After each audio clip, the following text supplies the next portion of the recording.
Hey guys, it's Christian from the Calcio Bros here. This time it's going to be audio review for this weekend. So this way you guys don't have to see my ugly mug, but just for this weekend, I'm going to do an audio version. So we'll get right to it. It was the opening weekend of Serie A, so it's good to have Italian football back. For those of you here in North America, again, there's the rights awarded to ESPN Plus, as well here in Canada back to TLN as well, and of course for both countries as well on DAZN. So that was good. At least we have a lot more coverage for Calcio. Again, so I didn't get to see many of the games this weekend, but I'm just going to talk a bit about what we were able to see and some of the results that did happen this weekend. So we'll get right to that. And starting with Saturday's game, we had the season opener between Chievo Verona and Juventus. And this was big because it was Cristiano Ronaldo's debut in Serie A as well for Juventus in the league. So it was interesting to see how he was able to adapt. In my honest opinion, he didn't do much. Like he was trying to score. Sorrentino did really step up and basically saved every shot that came towards him for halftime. Giaccherini, the former Juventus man, scoring on a penalty to give Chievo the lead. Then Bani scores an own goal. Bonucci was trying to take credit for it, but later awarded to the Chievo player as an own goal. And then Bernardeschi late on seals the victory. I know there's an incident where Juventus had scored a goal. He cleared off the line, but it was called back first. I guess either a foul or a handball by Cristiano Ronaldo after Sorrentino was knocked out. Unfortunately, he couldn't continue the match not long, and then they scored shortly after. But it was hard to see him go down like that. It didn't seem like he was knocked out, I guess, but he did seem okay. Only a broken nose, which is good. But as we see, Juve getting back to winning ways. They want to continue again winning the Scudetto. And they do manage to get the dirty win, as we would say. Didn't play the greatest. Chievo played outstandingly well. But again, the Bianconeri did get the victory. The next game of the day was the big one, the first big matchup of the season, and that was between Lazio and Napoli. Immobile scoring a wonderful solo goal, fooling three Napoli defenders before putting it past Carneses. He started over Ospina, and of course, because Meret is injured. Milik had scored later on in the half, but it was waved off because of a foul from Koulibaly, but later gets the goal after some great work from the midfield. Callejon putting it across and Milik finishing it just at the stroke of halftime. And then Insigne scoring with a wonderful curler, far post. These two work well, and Mertens supposedly didn't start, but still, they managed to get the victory. Not the result Simone Inzaghi's side we're looking for, but Ancelotti seems like he's heading on the right track. We'll see how well he can keep this up with this Napoli team as well. They did look good, but again, they didn't look amazingly good. We'll see how well he's able to change it and how well they'll be able to play come the next few games if they can keep up and look even better than they do. So those were Saturday's games, guys, and now we're going to go on to the Sunday's games. No morning games yet. They're all in the afternoon. So the first game was at midday between Torino and Roma. Torino honestly played a really well game. A really good game. They managed to hold off all of Roma's attacks, and they even had a couple chances themselves.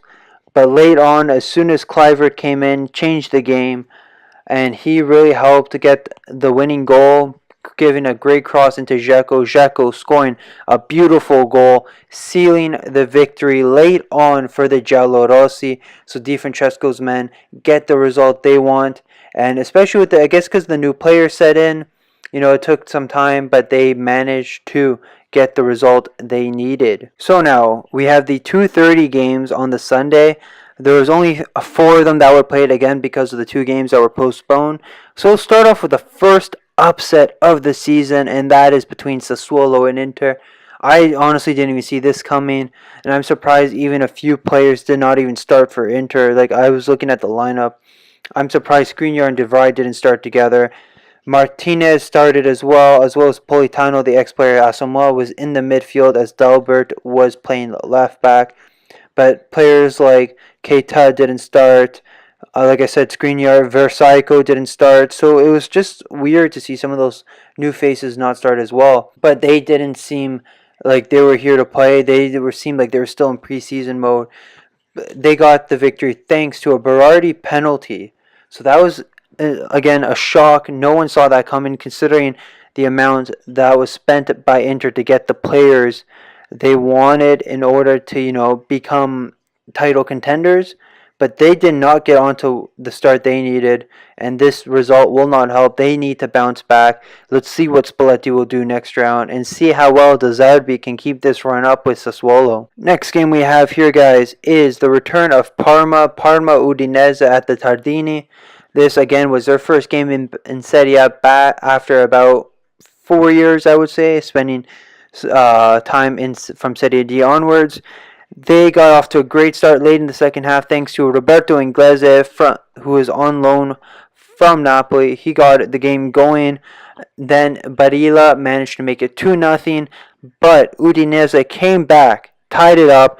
De Paul threw a penalty, and then Fofana tied the game up. So they started off well, but did not end off the way they wanted to. At least they got off to a start where they weren't losing. But let's see if Parma can keep holding this on, so that way they don't lose like the lead like that every game. They want to get back. They want to make sure they don't go back down. It is a long season to go, and we're going to see what else they can do in order to stay up here. Speaking of promoted teams, now we're going to go into the Empoli-Cagliari game. Empoli managed to get the win here. They did not want to give up. They did not want to give anything to Cagliari. Cagliari didn't even seem like they were wanting to be there. They did not put out a good effort. They did not play very, very well. They got the goals thanks to Krunic in the 14th and Caputo in the 51st. Doesn't seem like they're missing one of their star strikers in Donnarumma from last year. They got off to a great start. And they, again, want to get results like these, especially against these lower teams, in order to get the points so they can stay up. But it's still early, like I said. It's only the first day. We'll see how they can keep this up. But again, great result for them. Good way to put them back in there. Last game on Sunday that we're going to talk about here, and it is between Bologna and Spal.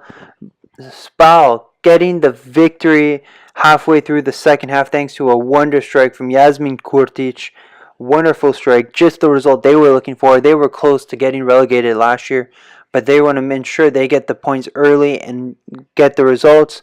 Nagy, don't know how to say his name, sorry, but he was sent off later for the first red card of Serie A.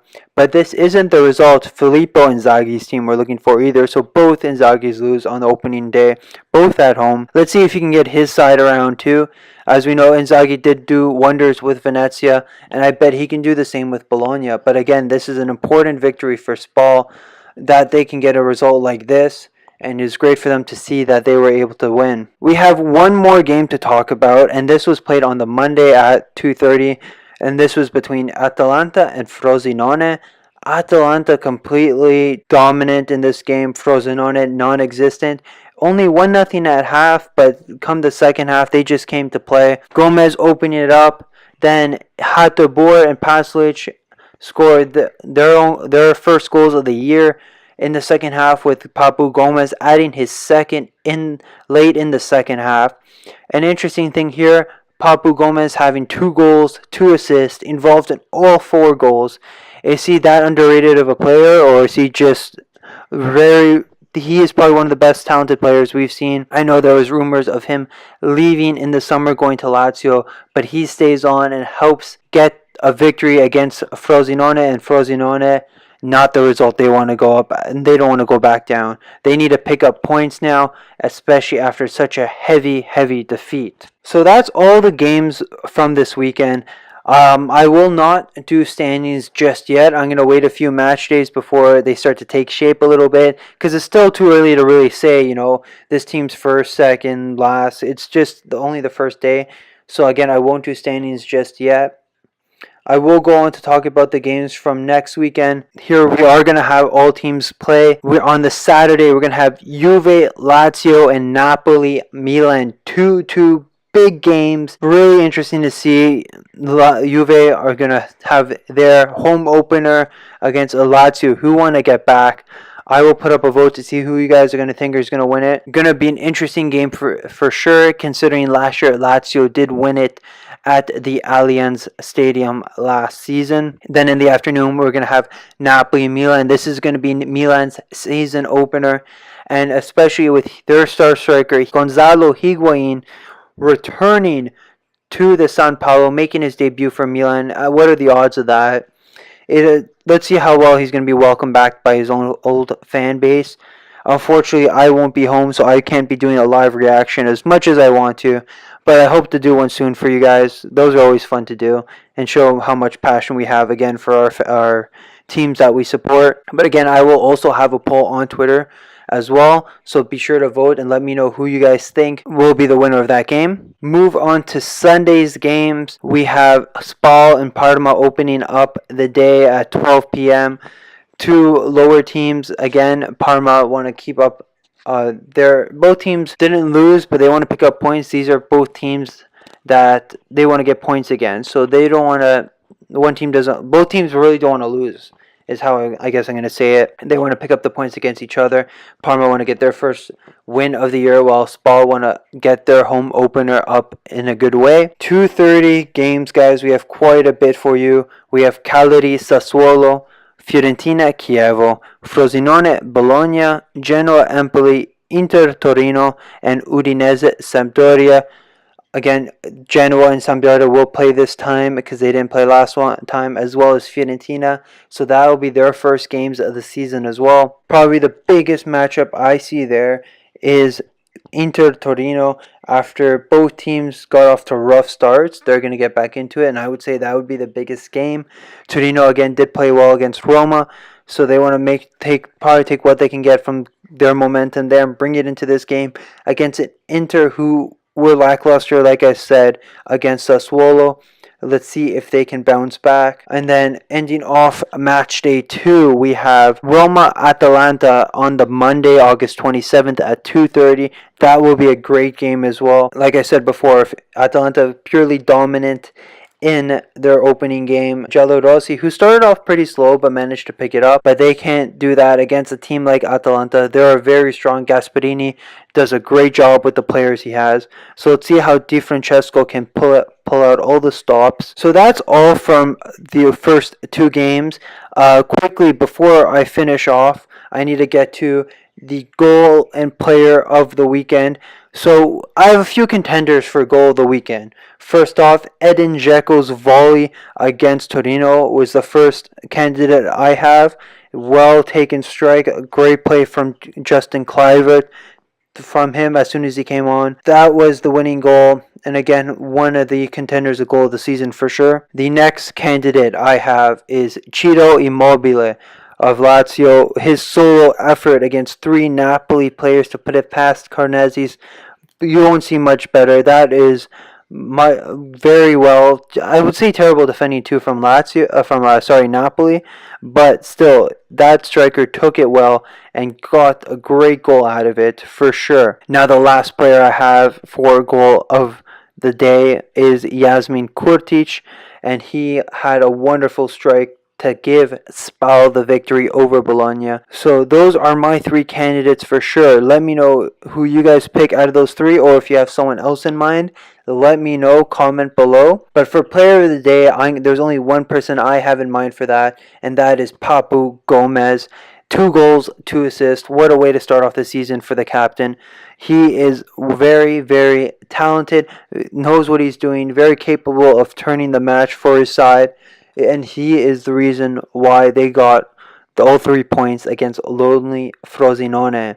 And again, if you have anyone else for player of the day, let me know, comment down below. So that's all I have for today for match day 1. Again, not too in depth about each game, just quick bullet points here and there. If you have anything to add, let us know. If you have anything to say about the goal of the day, player of the day, I'm willing to hear that as well. And also for the next day, match day 2, let us know what games you guys are looking forward to, who you think will take it between the 2 big matchups between Juventus and Lazio and Napoli Milan. Be sure to let us know and let us hear your thoughts on what you think of this recap for match day 1. Don't forget to follow us on Twitter, Calcio_bros, and subscribe on YouTube for more Calcio content. Hear from you guys soon. Ciao.